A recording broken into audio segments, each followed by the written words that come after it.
பாக்குறேன் தலைமுடியெல்லாம் ஒரு மாதிரி வெட்டிக்கிட்டு கையில கால்ல வளையங்களை மாட்டிக்கிட்டு புள்ளிங்கோ அப்படின்னு சொல்லிக்கிட்டு இங்கேயும் அங்கேயும் சுத்திட்டு இருக்குதுங்களே பசங்க. அவங்கள பத்தி யோசிக்க மாட்டீங்களா?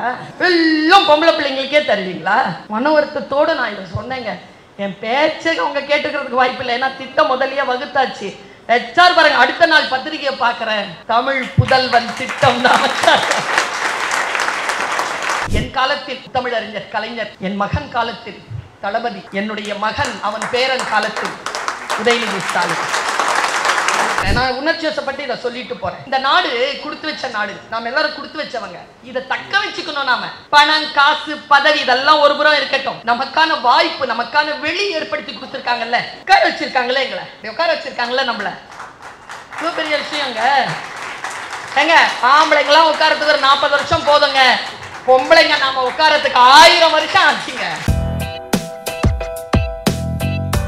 இது திராவிட கழகத்தின், திராவிட முன்னேற்ற கழகத்தின் பவள விழா. எப்பொழுதும் நான் யோசித்து பார்த்ததுண்டு, பிறந்த நாளை கொண்டாடுவார்கள். எத்தனை ஆண்டுகள் எனக்கு ஆகி இருக்கின்றன என்பதனை சொல்லிவிட்டு பிறந்த நாள் கொண்டாடுவார்கள். அப்பொழுதெல்லாம் நான் வியந்து பார்த்ததுண்டு, எதற்காக பிறந்த நாள் விழா? 50 ஆண்டுகள் கழித்து பொன் விழா, 75 ஆண்டு கழித்து பவள விழா, 60 ஆண்டில் மணி விழா, 100 ஆண்டில் வைர விழா என்று எதற்காக பிறந்த நாளை முன்வைத்து விழாக்கள் கொண்டாடப்படுகின்றன என்றால், இனி வரும் காலத்தில் இருக்கக்கூடிய ஏற்றங்களை பேசுவதற்காக அல்ல.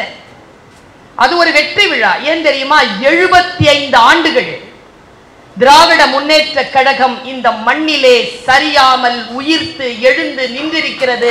அந்த வரலாறை பேசுகின்ற விழாதான் இன்றைய விழா. ஏன் இந்த வரலாறு இன்றைக்கு பேசப்பட வேண்டும்? 75 ஆண்டுகள் சரியாமல் நின்று இருக்கக்கூடிய, ஆட்சியில் இருந்திருக்கலாம், இல்லாமல் இருந்திருக்கலாம், ஆனால் ஒருபோதும் இந்த கழகம் தன் கொள்கை அரசியலில் இருந்து ஒரு வினாடி கூட இந்த பக்கம் அந்த பக்கம் போனது கிடையாது என்கின்ற வரலாறை அடுத்த தலைமுறைக்கு சொல்லுவதற்கான ஒரு விழாதான் இந்த பவள விழா. நான் இப்பொழுது இங்கே நிகழ்ச்சிக்காக வந்து கொண்டிருந்த பொழுது முத்தமிழ் அறிஞர் கலைஞர் ஐயாவை பற்றி நினைத்துக் கொண்டே வந்தேன். என்ன ஒரு பேர்! அவர் இல்லாத இந்த வேக்யூம் இருக்குல்ல, இந்த வேக்யூமை நாங்க எப்படி இட்டு நிரப்புறது? எப்படி நிரப்பிக்கிட்டு இருக்கோம்?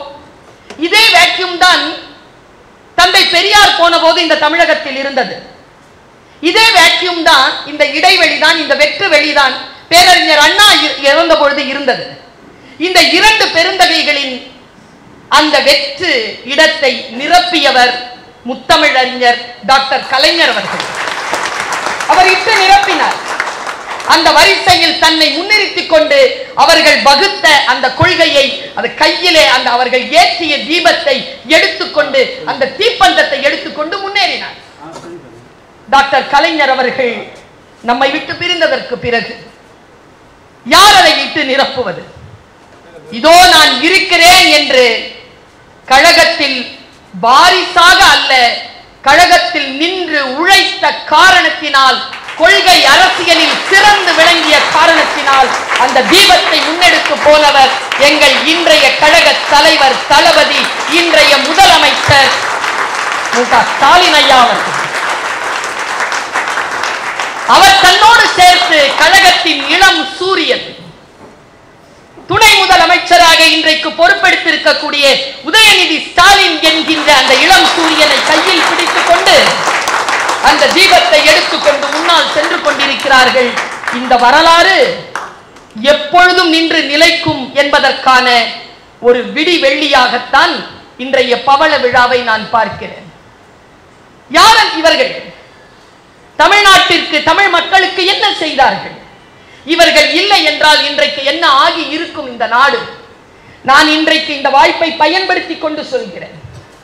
வட மாநிலங்களுக்கு சென்று வருகிறேன், நான் உலகமெல்லாம் சுற்றி பார்க்கிறேன். நான் இந்த 100 ஆண்டுகளில் இந்த திராவிட மாடல் என்கின்ற இந்த அரசு தமிழ்நாட்டை கட்டமைத்திருக்கக்கூடிய விதம் இந்திய திருநாட்டை உலக நாட்டிலே மிக உயர்ந்த நிலையில் வைத்திருப்பதற்கான அத்தனை கட்டமைப்புகளையும் பெற்றிருக்கிறது. நான் இதை கட்சி சார்ந்தே பேசவில்லை, இதை நான் கட்சி சார்ந்து பேசவில்லை. நாம இருக்கிறோம் இல்லப்பா. இப்போ போன மாசம் கூட ஆனந்த விகடன்ல என்கிட்ட கேட்டாங்க, உனக்கு பிடித்த வாசகம் எது, உனக்கு பிடிச்ச நபர் யார்? எனக்கு முதல்ல மனசுல வந்தது எங்க அப்பா. நான் இந்த தமிழ்நாட்டு மக்களுக்கு சொல்லவா, நமக்கான அந்த தந்தையாக டாக்டர் கலைஞர் என்கின்ற அவர் ஒருவர் மட்டும் இல்லாமல் போயிருந்தார்.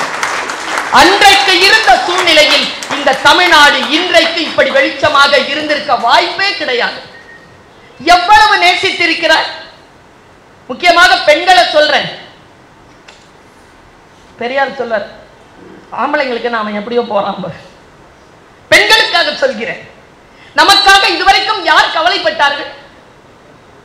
ரெண்டே ரெண்டு விஷயம் தாங்க பெண்ணுனா தமிழ்நாட்டுல இன்னிலிருந்து ஒரு 60 வருஷத்துக்கு முன்னால ரெண்டே விஷயம் இருந்தா பெண் முன்னேறலாம். ஒன்னு கல்வி, இன்னொன்று குடும்ப பாதுகாப்பு. இந்த ரெண்டு வேணுங்க பெண்ணுக்கு. ஒன்னு குடும்ப பாதுகாப்பு இருக்கணும், கல்வி இருக்கணும். அந்த கதவுகளை முதலாக எல்லோருக்குமாக திறந்து வைத்தவர். பெண்களுக்கு வாய்ப்பளிக்க வேண்டும் என்பதற்காக கல்வியிலே அவர்களை முன்னிறுத்துவதற்காக அத்தனை செயல் திட்டங்களையும் வகுக்கிறார். இந்த கல்யாணம் பண்றதுக்கு நிதி உதவி கிடைக்குது இல்ல, நான் யோசிச்சு பார்த்திருக்கேன். சரி, கல்யாணத்துக்கு நிதி உதவி கொடுக்குறீங்க, சரி. புருஷன் செத்துட்டா நிதி உதவி கொடுக்குறீங்க, சரி. கல்யாணமே பண்ணிக்கலாம் ஒரு பொண்ணுக்கு, அவளுக்கும் நிதி உதவி உண்டு என்கின்ற ஒரு சட்டத்தை கலைஞர் அவர்கள் ஏற்படுத்தினார் என்றால், குடும்பத்தில் தகப்பன் எப்படி தன் மகளை நினைத்தாரோ தமிழ்நாட்டில் இருக்கக்கூடிய அத்தனை பெண்களையும் அதை நினைத்தார். இப்படி நான் யோசிச்சது உண்டு. சரி, அப்பா செஞ்சுட்டு போயிட்டார், பையன் நமக்கு என்ன பண்ணுவார்? சொன்னாரு பாருங்க, என்னங்க இது? நான் ஒரு விஷயம் சொல்றேன், இவர்களெல்லாம் ஆட்சியில் இருக்கின்ற வரைக்கும் இந்த தமிழ்நாட்டில் மக்களுக்கு சுயமரியாதைக்கு ஒரு குறைவும் நேரிடாது என்கின்ற அத்தனை திட்டங்களையும் வைத்திருக்கிறார்கள். இவர்களை கவனமாக நான் பார்த்துக் கொள்ள வேண்டும் என்கிறேன். அவர்கள் நம்மை கவனமாக பார்த்துக் கொள்வது ஒரு புறம் இருக்கட்டும். தமிழ்நாடு இந்த கட்சி சார்ந்தவர்களை, இந்த கட்சியினால் ஆட்சிக்கு வந்தவர்களை பத்திரமாக பாதுகாத்து அடுத்த தலைமுறைக்கு அந்த தலைமைத்துவத்தை கடத்த வேண்டும் என்கின்ற அக்கறை நமக்கு இருக்க வேண்டும் என்பதற்காக சொல்கிறேன். எப்படிப்பட்ட வாழ்க்கை அவர்கள் நமக்கு வழிவகுத்து தந்தார்கள்? புதுமை பெண்கள்னு ஒரு திட்டம். யார், என்ன திட்டம் அது? நான் புதுமை பெண்கள் என்று பாரதியார் எழுதிய அந்த பாட்டு எனக்கு மனப்பாடம்.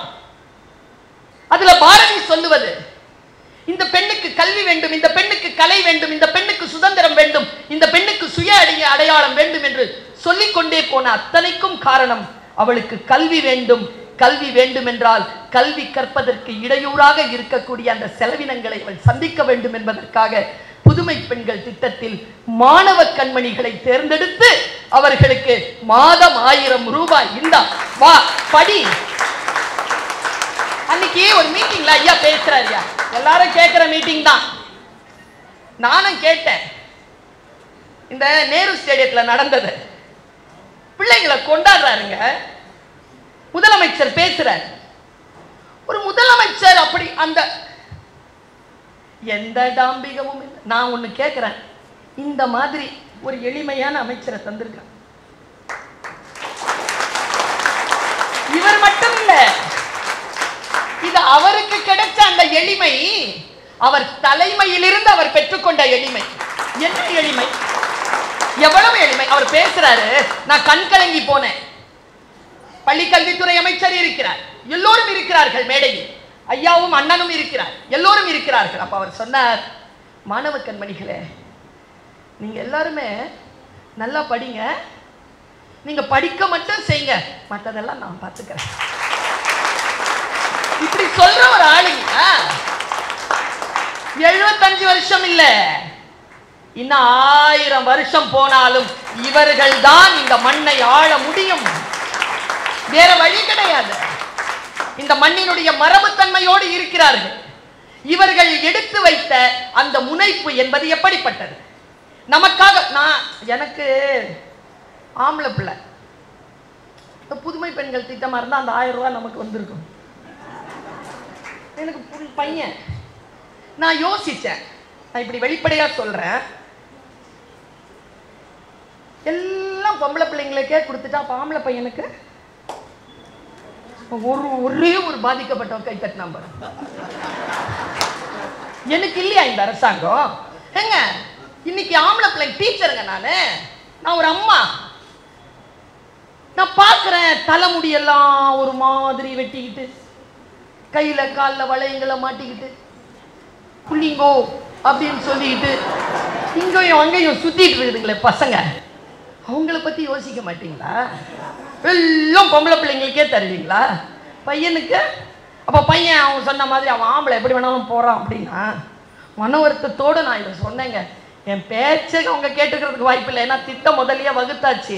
ஹெச்ஆர் பாருங்க, அடுத்த நாள் பத்திரிகையை பார்க்குறேன், தமிழ் புதல்வன் திட்டம் தான்.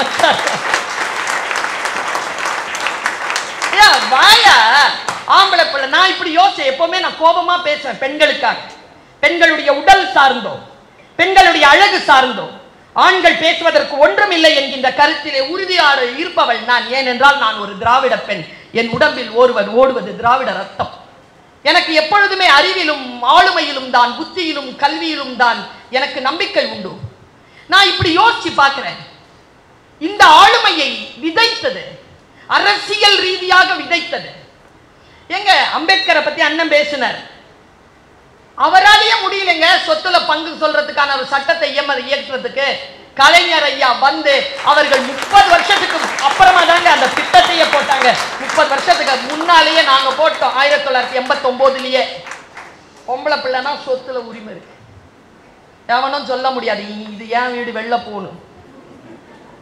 கொடுக்கிற எல்லா வீடும் பொம்பளை பேர்ல தான், நீ போ இது ஏன் வீடு அப்படின்னு சொல்றதுக்கு அவங்க சொல்றாங்களே இது அப்பா வீடுன்னு. நாம சொல்லனால இது ஏன் வீடுறா அப்படி என்று சொல்லக்கூடிய அந்த ஆற்றலை, அந்த உரிமையை அரசியல் ரீதியாக நமக்கு மீட்டு தந்த அந்த திராவிட முன்னேற்ற கழகத்தை நான் பாராட்டாமல் எப்படி இருப்பது? அந்த தலைவர்களை பாராட்டாமல் எப்படி இருப்பது? எப்பொழுதும் சொல்லுகின்ற வார்த்தையை சொல்லுகிறேன்.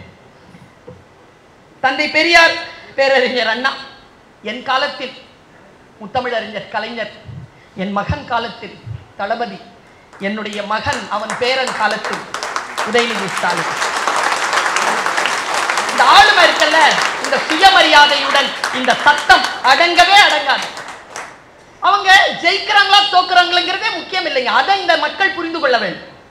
திருவாரூர் நிக்கிறாருங்க ஒரு சாதாரண வட்ட கழக ஒரு தோழர், வட்ட செயலாளராக நிற்கிறார். கேம்பெயினுக்கு போறார் தலைவர் ஐயா முத்தமிழறிஞர். அவர் சொல்றார், நீங்க எங்களை ஜெயிக்க வச்சாலும் தோக்க வச்சாலும் இந்த ஊருக்கு என்ன நன்மை செய்யணுமோ அதை செய்வேன். முதல்ல உங்களுக்கு ஒரு படித்துறையை கட்டி கொடுக்குறேன். சொன்னபடிக்கே அந்த வார்டு தோழர் தேர்தலில் தோத்தார் நகரமன்றத்தில். சொன்னபடிக்கு கலைஞர் படித்துறையை கட்டித்தார். யாராக இருந்தாலும் ஆட்சியில் இருக்கிற இவங்க எல்லாம் கட்டுவாங்க, அடுத்தவங்க வந்தவங்க திறந்து வைப்பாங்க. இந்த வரலாறு நம்ம பார்த்திருக்கோம். அதனால்தான் காலம் இன்றைக்கு இவர்களிடத்தில் அந்த செங்கோலை கொடுத்திருக்கிறது. இந்த செங்கோல் உங்கள் கையில் இருந்து ஒரு நாளும் சரியாது என்று பர்வீன் சுல்தானாவை பராசக்தியாக நினைக்கக்கூடிய இந்த மண்ணில் சொல்லுகிறேன், உங்கள் கையில் இருக்கக்கூடிய செங்கோல் ஒரு நாளும் கைமாறாது, அது உங்கள் கையிலேயே நிற்கும். அதற்கு நாங்கள் வழி செய்வோம். நான் 2 விஷயத்தை மட்டும் சொல்லிட்டு போறேன். நான் ரொம்ப உணர்ச்சி வசப்பட்டிருக்கிறேன். நான் உணர்ச்சி வசப்பட்டு இதை சொல்லிட்டு போறேன். என் வீட்டை பாதுகாக்கும் என் தந்தை போல் என்னுடைய தமிழ்நாட்டை காப்பாற்றுகின்ற தந்தைமார்கள் நமக்கு திராவிட முன்னேற்ற கழகம் தந்திருக்கிறது. ஒரு தகப்பனிடத்தில் எப்படியெல்லாம் போய் பேசிவிடலாமோ நம்ம பேசலாம். நமக்கெல்லாம் இதோ முன்வரிசையில் உட்கார்ந்துருக்கிறது எல்லாம் கவுன்சிலரு, சேர்மன், எந்த கட்சியில் இருக்குது? 33% யார் கொடுத்தா? இந்த கட்சி தான் தந்தது. ஆனா நாங்க சும்மா இல்ல, 50% ஜெயிச்சு காட்டணும்.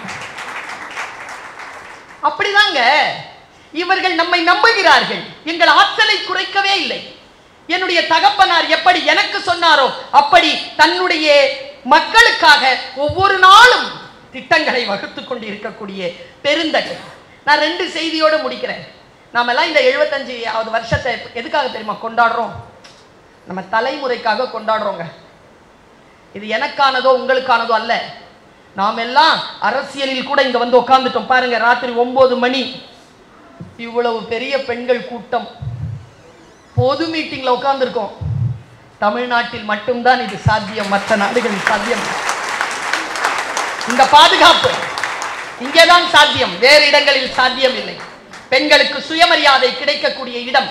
நான் இப்படி சொல்கிறேன், தலைமுறைக்கானதுதான் இந்த திராவிட முன்னேற்ற கழகத்தின் கொள்கை.